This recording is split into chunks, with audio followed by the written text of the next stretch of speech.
watching the award-winning GHS-TV, a nationally recognized student television station.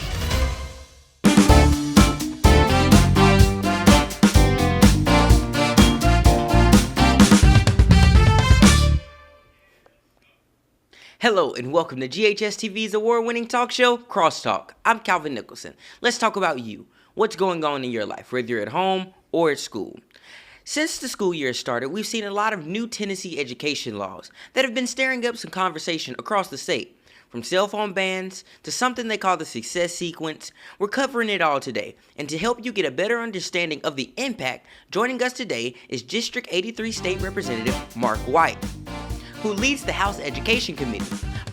Representative White, welcome to the show. Thank you, Calvin. Nice to be here again. Germantown High School, y'all doing great work. Appreciate you. Thank you so much. You're not a stranger here, so I want to just jump straight into it. We're going to start with cell phone bans. It's one of the most recent laws that have took such a bigger toll on students now. So I want to start with that. What started that? What made us go ahead and make that a law? Well, we've seen things. I actually sat on a national board called NAPE, National Center of Education Progress. And when we think that the COVID during those years, that we lost a lot of headway during those COVID years, but actually the student testing started to decline around 2010. And so we went back and looked at that. What happened in 2010? That's when social media through the iPhone came on board in our young people.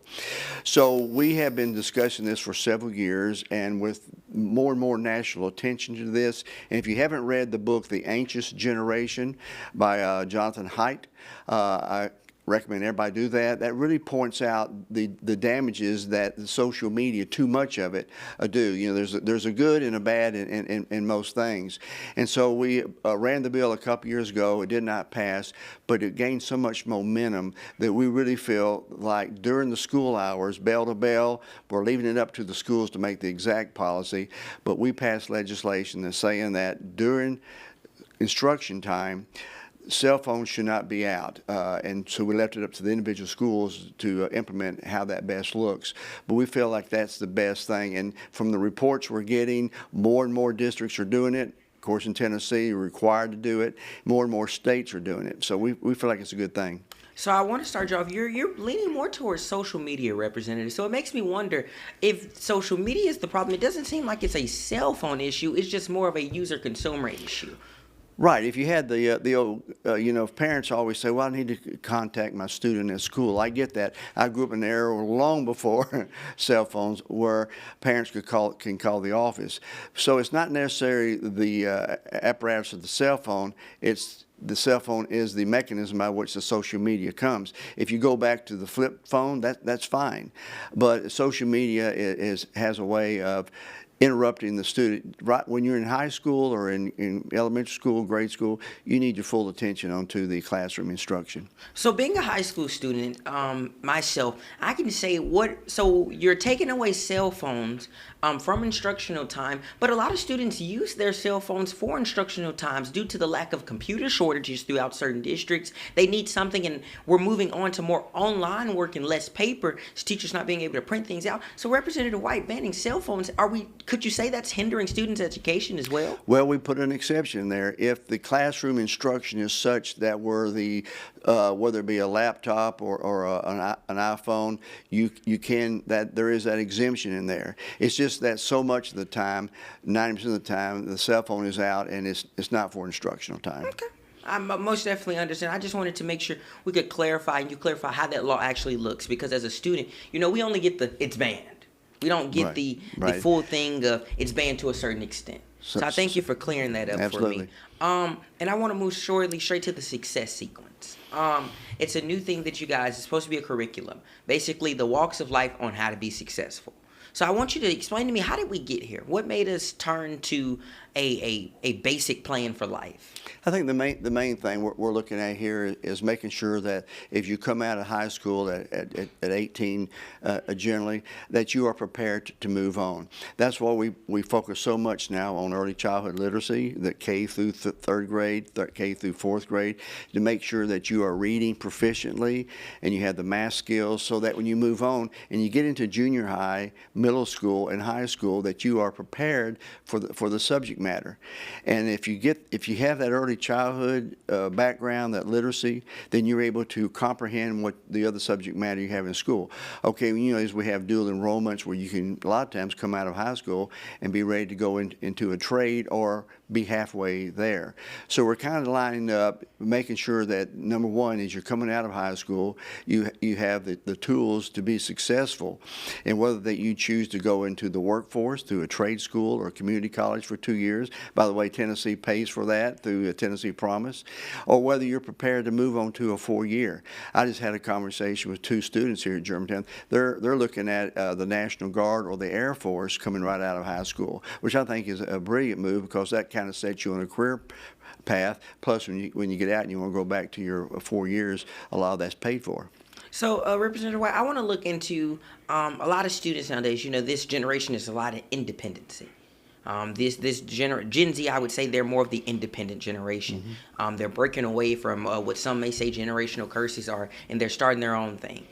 So could you say that this success sequence that's being put in place would kind of restrict them? Because it seems like, to be honest with you, we're teaching this starting in elementary school. So would you say that we're setting up to brainwash so that this is the norm after this generation passes, that the success sequence, you finish grade school, you go to high school, you finish all of that, you go straight into college or some type of career technical path, and then you get married? Because it talks about, you should have kids, you should go to school before you get married. Go to school before you have kids and all that nice stuff. So would you say that it's kind of, we're brainwashing, or we're setting boundaries? How could you, as a student, how can you explain that to me to keep me from thinking that you're simply brainwashing me? Yeah, no, I don't think so. I think it's kind of helping young people. Of course, that's what my parents taught me as I went through. You do well in school, you come out and you prepare yourself for life. It's easier on you if you have a degree with will that be a 2-year community college or a 12-month workforce degree. And that helps you, and as you get on the pathway of marriage and starting a family, you're much better able to take care of that family. So I think a lot of that is common sense, and a lot of young people in our society today did not have that opportunity as they were going through their school years. They did not have that stable home that we had more of 50 years ago. Most definitely. I now want to push towards this more pressing issue for us. The reality is we have a lot going on with our school board right now. We've now terminated a superintendent. We have an interim superintendent now.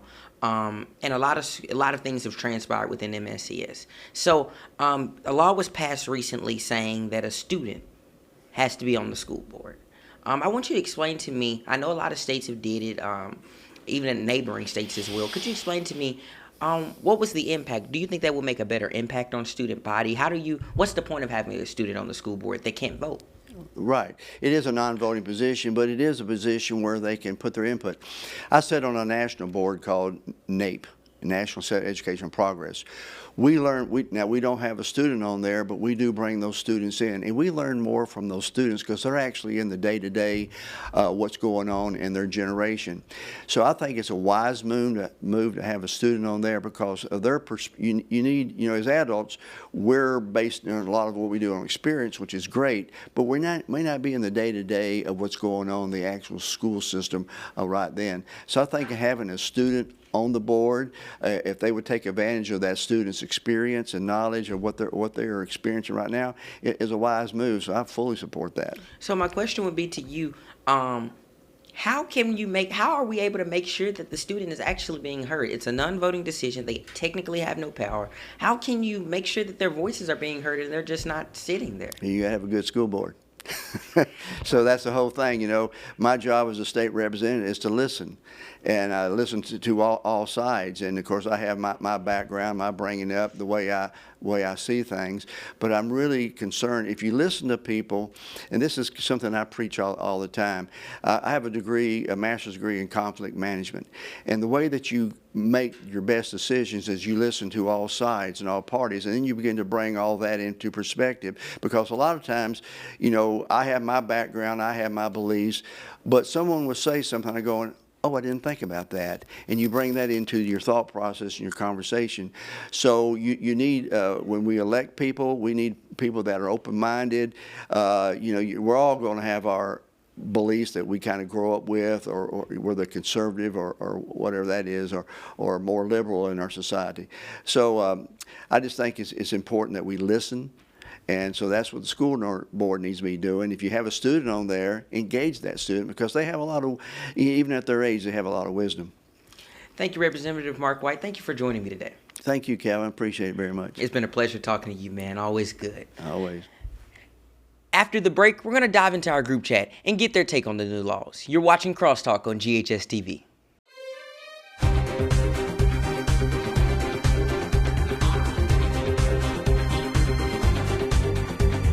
Cut to one and cue talent. The GHS Fine Arts Department is composed of 6 different disciplines, including instrumental music, which is both band and the strings or orchestra. My belief is that band is the life of the school. If the band's not fun, the school's not fun. There's choral music with a variety of different levels for our students, from women's choir, an a cappella group.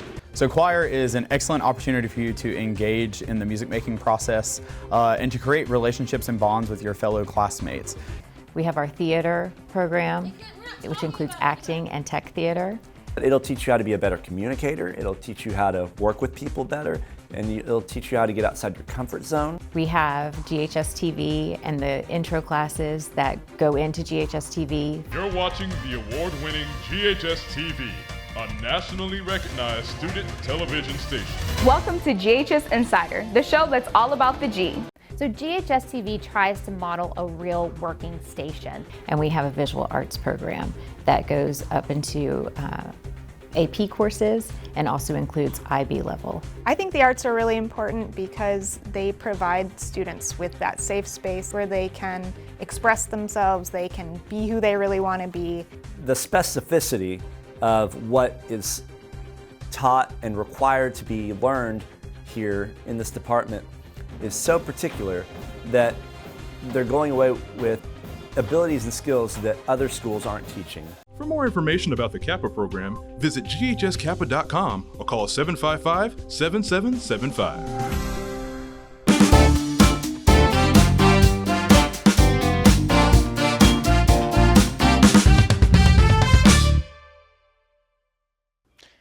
Hello, and welcome back to the show. Let's continue our conversation about the impact that these laws are having on the classroom. Well, joining me is Quazaria Redmond and Michael Lewis. Thank you both for joining me today. Anytime. So let's jump right into it. We have 3 Tennessee laws that we discussed. And you saw us talk to Representative Mark White, the head of the Tennessee Education Committee for the state of Tennessee. So let's just jump straight into it. The most one that's pressing on all of us is the cell phone ban. So I want to hear from your point as students. How do you feel? Are you for the ban? Are you against it? How do you feel? What does it make you feel? Quazaria, start off. For me, it definitely is discouraging because I think it challenges our knowledge on certain things, because without the phones, people think, we're not as smart, but with the phones, people think they're only smart because they have the phones. Now, with the cell phone ban, personally, it definitely does affect me, but not as much as maybe other students, because I have the standard things like a phone call from my mom, maybe something important. I may have left the garage up, anything like that. But for certain students, they use it for cheating. So for me personally, the ban only affects me when things of emergency occurs. I didn't usually use my phone during instructional time before the ban, and just because the ban is implemented, I still don't use it as much. But it's an actual rule now. Michael? Hey, thank you for the question. So I feel like for a lot of students, it can be very stressful because their whole lives are revolving around their phones. Like they use it for entertainment, for study purposes, and even to communicate with their friends and family. So having the phone out of the equation can be really stressful for them. It can even feel like the end of the world. But for me personally, when it comes to a classroom setting, I actually feel like putting down the phone really helps me enhance my academic performance, because I find that without the phone, I'm able to focus better and even retain information.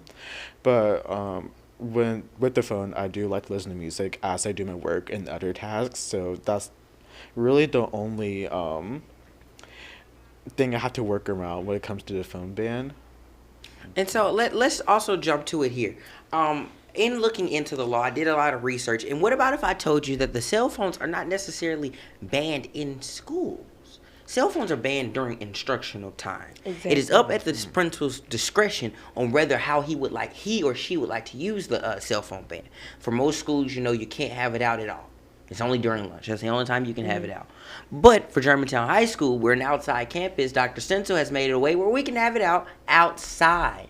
But the moment you hit the air conditioner or the heat, you got to put it up. But anytime that you're outside, you can have the phone. So most definitely the cell phone ban, it's an iffy subject. Because also what you can say is that after talking with Representative Mark White, he said that you can use your cell phone for instruction. Let's say if you don't have a computer, because we have a lot of lacking computer shortages. So for that, they can use their cell phones to do their work. It's simply banned when it's not being used for instructional time. Mm-hmm. So I'm glad to get your both take on it and shine some light on that. And I want to move swiftly here and shift gears for just a moment. There's a new law called the successful sequence. Now it's a very touchy topic for me as well, because I feel like it's brainwashing. And I told Representative Mark White, it seems like we're trying to brainwash children to follow this walk of life and tell them this is the only way you can be successful. The successful sequence says that you are to go and get an education, then you are to go to college, get your degree, get your high school diploma, get your college degree, then get married, get a job, then get married, then have kids. Those are the 5 parts in the successful sequence. Do you not think that's brainwashing? If you start, and then they want to start teaching it in elementary school. So what are your takes on it, Kuzari? I definitely agree. I can definitely see how you see it as brainwashing, because everyone is not the same person. We do not all live the same life. And I personally think you should live for yourself, right? And it also probably molds children into becoming people pleasers, because you're just pleasing what the next person wants for you. Personally, I think it's very traditional. And like we mentioned on different segments about different topics, this generation is definitely independent, and I think we can all think for ourselves.